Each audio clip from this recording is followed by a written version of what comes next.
Episode की starting में दिखाते हैं कि सुबह का टाइम होता है। विक्टर अपने घर लौट रहा होता है और उसके साथ में वायलेट होती है, जो कि उसके हाथ से ऐसे चिपकी हुई थी जैसे कि वो उसको कभी भी छोड़ना ही नहीं चाहती हो। उसके चेहरे पर एक बड़ी प्यारी स्माइल थी, लेकिन विक्टर के दिमाग में सिर्फ एक ही टेंशन चल रही थी कि मैं अपनी मॉम को ये सब कैसे समझाऊंगा।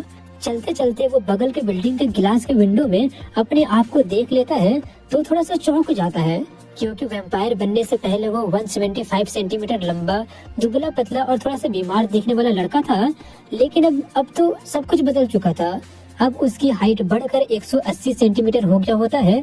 बॉडी पहले से काफी ज्यादा फिट और एकदम डिफाइंड लग रहा होता है।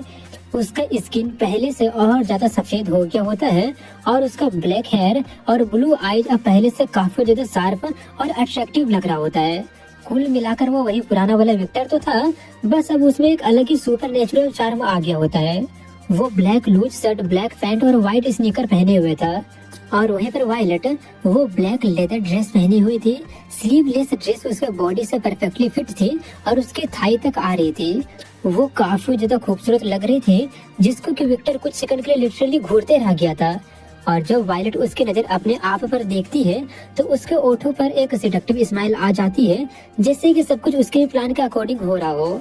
विक्टर के पूछने पर वायलेट यहाँ पर बताती है कि वायलेट के मुताबिक वैम्पायर ट्रांसफॉर्मेशन शरीर को उसकी पीक कंडीशन तक इवॉल्व करता है, और क्योंकि विक्टर अभी न्यू बॉर्न वैम्पायर है, इसलिए उसके शरीर में चेंजेस अभी कुछ दिन तक और होने वाला है। वो लोग इसी तरह से अपने घर जा रहे होते हैं तो तभी वो टाइम देखता है तो सुबह के 7 बज रहे थे।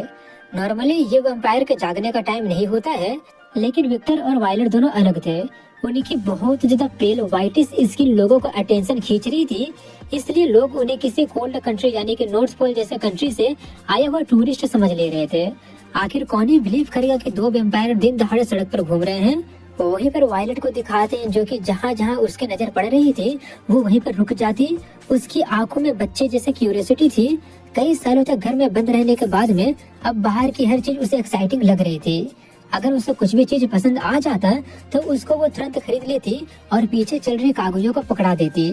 कागुया वायलेट की पर्सनल मेड थी।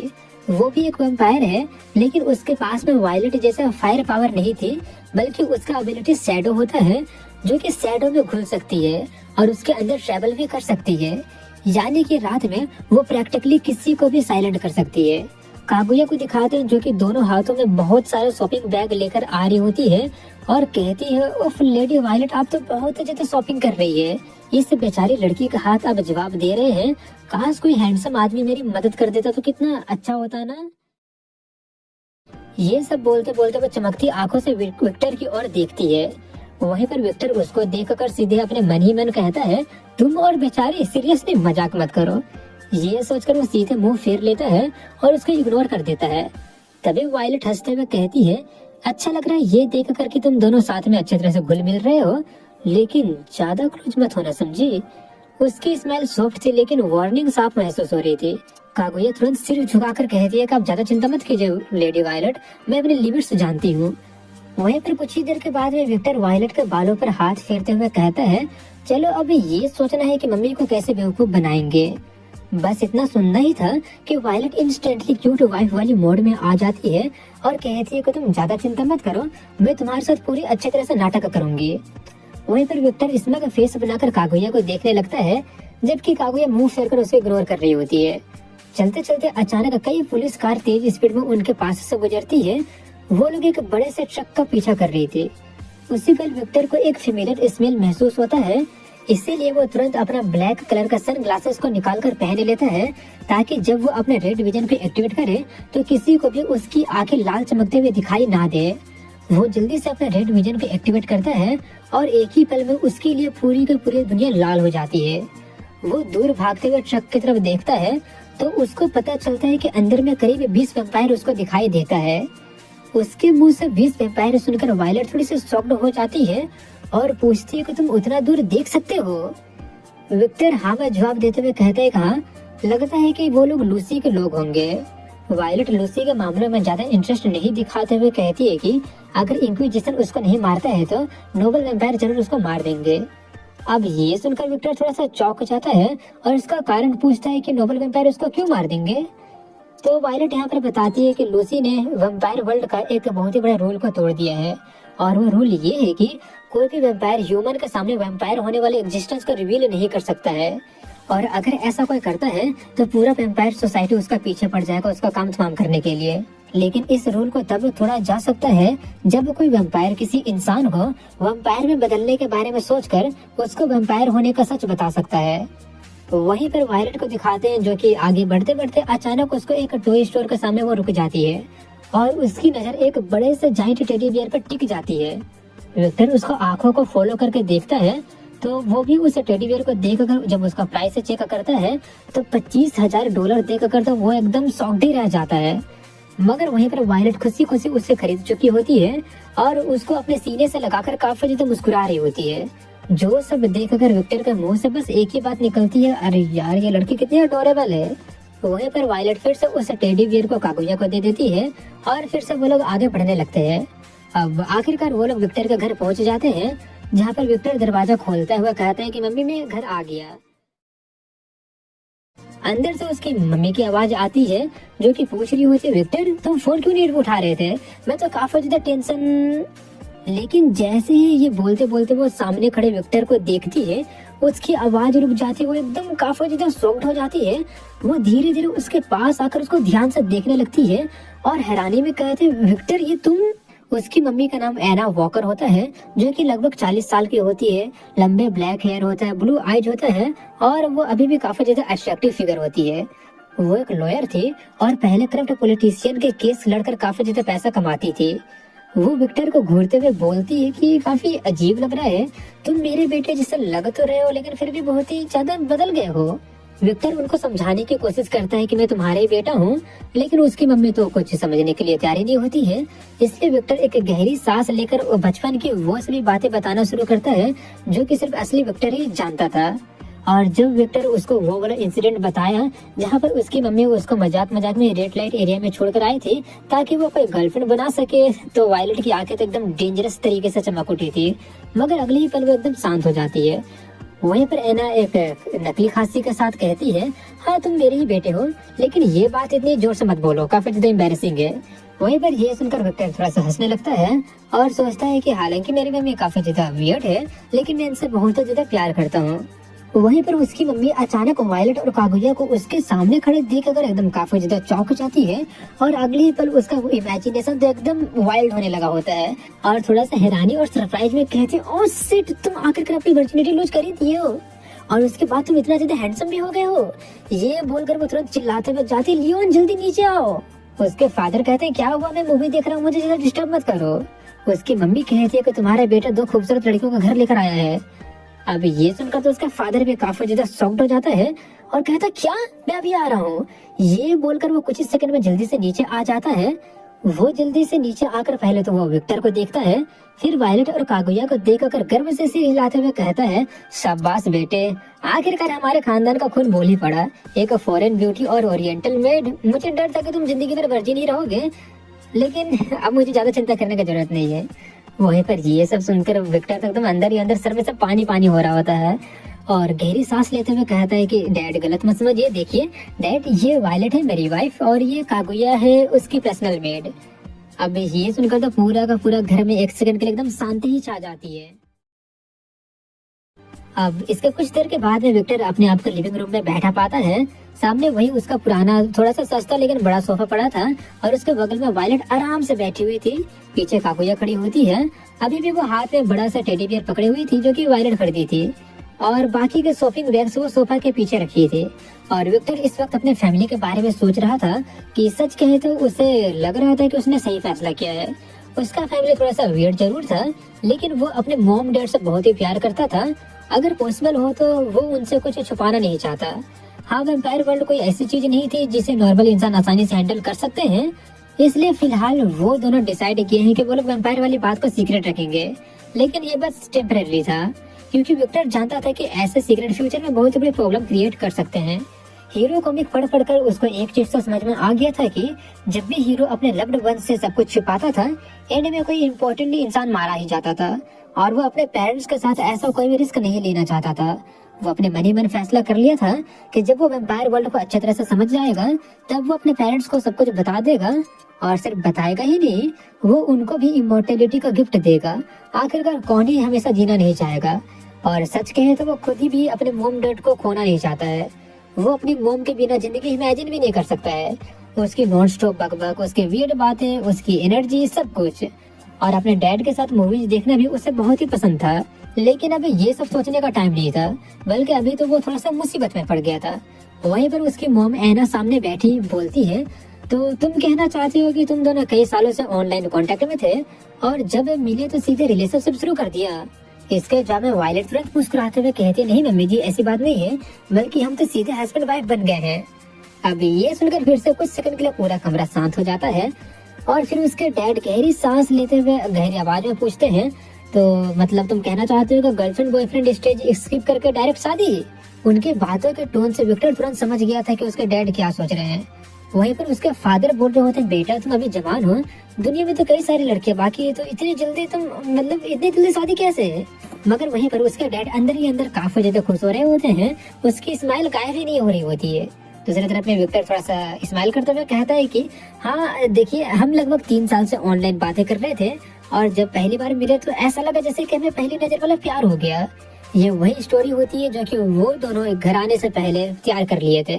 मगर वहीं पर वायलेट की नोबल लेडी वाला एक्टिंग धीरे धीरे टूटने लगा होता है, और वो खुशी से विक्टर का हाथ पकड़कर उससे और चिपकते ही जा रही होती है। तभी एना सिर हिलाते हुए कहती है, मैंने तुम्हें कितनी बार कहा था कि सिम्ब मत बनो, 3 साल तक लड़की के पीछे घूमते रहे। अगर पसंद थी तो पहले दिन बोल देना चाहिए था ना। ये सब सुनकर विक्टर का तो चेहरा एकदम मानो कि पत्थर बनकर टूटने लगा होता है, और वो कहता है कि मॉम देखिए, इंटरनेट की बेकार बातें कम देखा कीजिए, प्लीज वो सिम्प वर्ड यूज मत कीजिए ना, मैं कोई सिम्प थोड़ी था। ये सब बोलते बोलते वो एकदम प्रैक्टिकली चिल्ला पड़ा था, और सोचता है कि सच कहूँ तो मेरी मम्मी हमेशा इंटरनेट की सबसे यूजलेस चीजें ही देखती रहती है। कुछ पल के लिए तो मुझे लग रहा है कि मुझे वाईफाई ही कटवा देना चाहिए, मगर फिर सोचता है कि नहीं, अगर इंटरनेट गायब होगा तो मेरी मम्मी तो पागल ही हो जाएगी। वहीं पर उसकी मम्मी जेब निकालकर उसको चिढ़ा रही होती है, एकदम वो पूरी एकदम बच्ची जैसे एक्ट कर रही होती है। तभी उसके डैड अचानक पूरा सीरियस फेस बनाकर पूछ लेते हैं, तो बताओ क्या तुम दोनों कर लिए ना? अब ये सुनकर विक्टर काफी ज्यादा शॉक्ड और एम्बैरेस होते हुए कहता है, डैडी क्या बोल रहे हैं? वहीं पर उसके फादर कह रहे होते हैं, तुम समझ रहे हो ना मैं क्या पूछ रहा हूँ? क्या तुम उस सीक्रेट गुफा को एक्सप्लोर कर लिए हो ना? उस गुफा में अपना उंगली और कुछ और डाल के एक्सपीरियंस किए हो ना? देखो ये सब नॉर्मल है बेटा, सोसाइटी चाहे कुछ भी कहे। उसके बात को पूरा करने देने से पहले ही ऐना उठती है और उसके डैड के सिर पर मारते हुए कहती है, हमारे बेटे को एम्बैरस करना बंद करो, बड़ी मुश्किल से तो उसकी एक लड़की मिली है और तुम लोग उसके भगाने के चक्कर में पड़े हो। ये सुनकर उसके डैड काफी ज्यादा शर्मिंदा होकर चुप हो जाते हैं, मगर अगले ही पल उसकी मम्मी भी पूछ उठती है, तो बताओ बेटे तुम दोनों कर लिए ना? अब ये सुनकर तो विक्टर बेचारा शर्म के मारे पानी पानी हो चुका होता है, तो चुल्लू भर पानी ढूंढ रहा होता है, और उसे वैसे ही एम्बैरस होते हुए पूछता है कि हम लोग टॉपिक चेंज कर सकते हैं?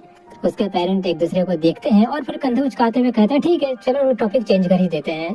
फिर उसके डैड थोड़ा सा सरप्राइजिंगली सीरियस आवाज में पूछते हैं कि विक्टर तुम 21 साल के हो गए हो, तुम अडल्ट हो और हमें तुम पर पूरा तरह से विश्वास है, तुम कभी दूसरे टीनेजर जैसे नहीं थे, तुम हमें कभी भी कोई प्रॉब्लम नहीं दिए हो, इसलिए हम तुम्हारे डिसीजन पर भरोसा करते हैं।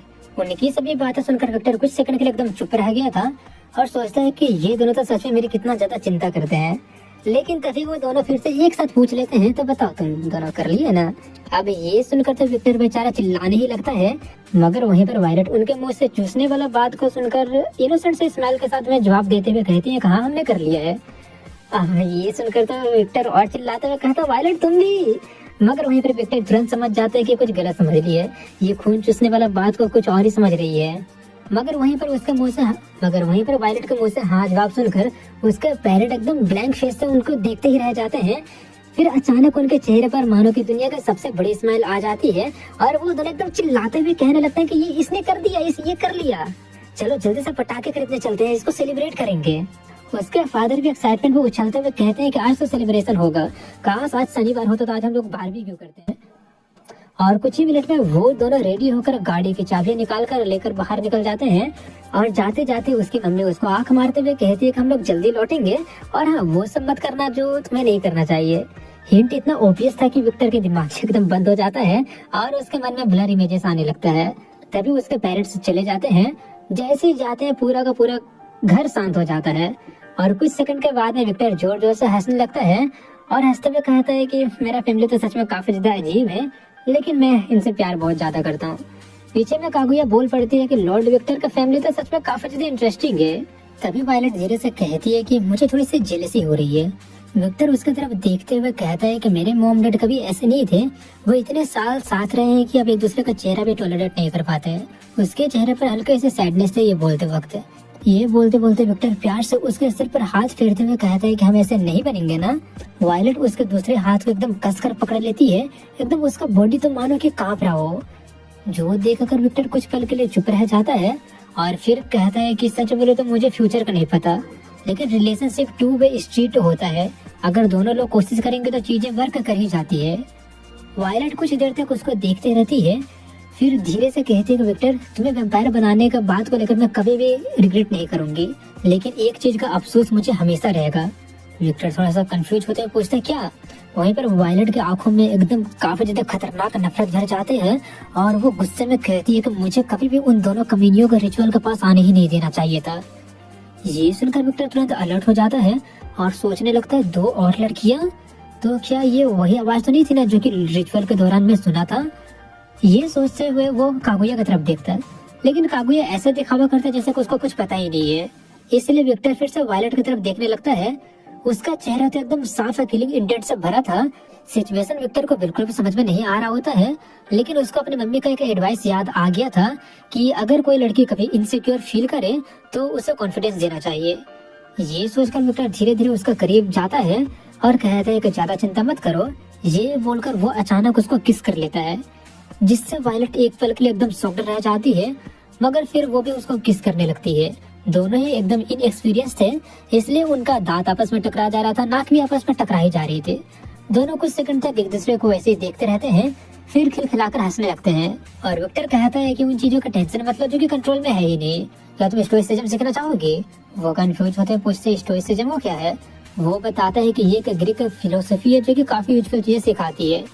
इसलिए वायलेट जल्दी से कागुया को देखने लगती है और कागुया सिर हिलाकर तुरंत अचानक वहाँ से गायब हो जाती है। इतना तेज गायब होती है कि विक्टर सिर्फ उसको ब्लड ही देख पाता है। शायद वो किताब लाने गई होगी, मगर वहीं पर विक्टर के दिमाग में अभी दूसरी ही चीजें चल रही होती है। उसको पूरा यकीन था कि उस रिचुअल में जरूर कुछ और भी हुआ हो। अब जबकि उसको कुछ याद नहीं आ रहा होता है तो उसको छोड़कर अपना कुछ इम्पोर्टेंट काम करने चला जाता है।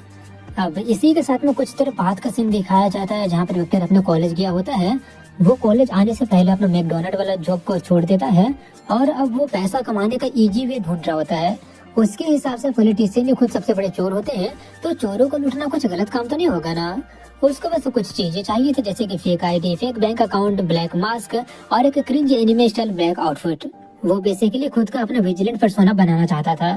यही सब सोचते सोचते वो अपने कॉलेज जा ही रहा होता है कि तभी उसको कुछ याद आता है, जिसको याद करके वो काफी ज्यादा दुखी हो जाता है और अपने मन ही मन कहता है कि मैं कॉलेज में अकेला हूँ और वायलेट मेरे घर पर अकेली थी। वो कुछ रिनोवेट करने के लिए बोलकर मेरे घर से कुछ टाइम के लिए बाहर निकली थी और जैसे वो घर से निकली थी मुझे मौका मिल गया था। और मैं क्या बताऊं सर, उसको सोचने पर ही मुझे एकदम खून के आंसू मुझे आने लगता है। अनफॉर्चुनेटली मुझे मेरा अभी तक का वो वाला वीडियो जो कि मैं काफी टाइम से जमा कर रहा था, 2 टेराबाइट का मेरे पास वीडियो था, जिसको कि मुझे डिलीट करना पड़ा। मैं अभी क्या बोलूं, मैं अभी भी जब भी सोचता हूँ मेरी आंखों से खून निकलने लगता है। जब मैं उस फोल्डर को सिलेक्ट करके डिलीट बटन दबा रहा था तब ऐसा लग रहा जैसे कि कोई मेरे सीने में मेरे दिल पर चाकू मार रहा हो। उस पूरे फोल्डर में मेरा 2 टीबी से ज्यादा वीडियो था, सालों का मेहनत, सालों का कलेक्शन, सभी तरह का वीडियो। और अब मैं क्या बोलूं, मुझे डिलीट करना पड़ा। सब खत्म हो गया, सब कुछ खत्म हो गया। जब मैंने उसको डिलीट किया था तो ऐसा लग रहा था जैसे कि कोई मेरे दिल पर चाकू चला रहा हो। मेरे आंखें तो एकदम खून के आंसू रो रहे थे। मैं अपने आप को ये बोलकर संभाल रहा था कि ये अच्छे के लिए है, ये मैं अच्छे के लिए ही कर रहा हूँ, ये अच्छे के लिए ही मैं कर रहा हूँ। मैं तो इस सेंटेंस को ऐसे रिपीट कर रहा था जैसे कि ये मेरा कोई मंत्र सब बन गया हो। मुझे ये सब डिलीट करना ही पड़ा था क्योंकि मैं रिस्क नहीं ले सकता हूँ। मैं रिस्क नहीं ले सकता हूँ तो वायलेट ये सब देखे, क्योंकि अगर वो देख लेती है तो मुझे बताने की जरूरत नहीं है कि क्या होगा। वेल, क्या बोलूं, मुझे डिलीट करना पड़ा था। लगता है कि अब मुझे मेरे बैचलर लाइफ को गुड बाय बोलना ही पड़ेगा। वो ये सब सोचकर काफी ज्यादा निराश हो ही रहा होता है कि तभी कॉलेज की लड़कियां उसको घूर रही होती है और घूरते हुए पूछ रही होती है एक दूसरे से, क्या ये वही लड़का है या आखिर ये है कौन, कितना ज्यादा हॉट लग रहा है ना। लेकिन फिर भी बास्केटबॉल कैप्टन फिर भी इससे बेटर ही है। विक्टर बस ऐसे ही कैजुअली चल ही रहा था, मगर तभी उसे बास्केटबॉल की आवाज सुनाई देती है, जो सुनकर वो जल्दी से कोर्ट की तरफ देखने लगता है। पहली बीमारी की वजह से वो कभी कोई खेल खेल नहीं पाया था, लेकिन अब वो काफी ज्यादा एक्साइटेड था और अपने मन में कहता है कि अब मैं बास्केटबॉल खेल सकता हूँ। ये सोचकर वो कोर्ट की तरफ गया और जैसे वो वहाँ पर पहुंचा, उसको एक अजीब सा स्मेल महसूस हुआ। वो तुरंत अपना वो ब्लैक कलर का चश्मा पहन लिया, जिससे लोगों को उसका लाल आंखें के बारे में पता ना चले। वो चश्मा पहनकर अपना रेड विजन को एक्टिवेट करता है तो दुनिया फिर से लाल हो जाता है, और तभी उसकी नजर बास्केटबॉल टीम के कैप्टन पर पड़ती है, जहाँ पर उसका गर्दन लाल चमक रहा होता है, जिससे वो समझ जाता है कि वो भी एक वैम्पायर है। और यहाँ पर विक्टर के लिए सबसे मजेदार बात ये होती है कि बास्केटबॉल टीम का कैप्टन ही वो इंसान होता है जिससे विक्टर सबसे ज्यादा नफरत करता है। और इसी के साथ में यहाँ पर इस एपिसोड की एंडिंग हो जाती है। तो दोस्तों कैसा लगा ये वीडियो कमेंट सेक्शन में जरूर बताइएगा। मिलता हूँ अगले वीडियो में, तब तक के लिए हैव अ गुड डे।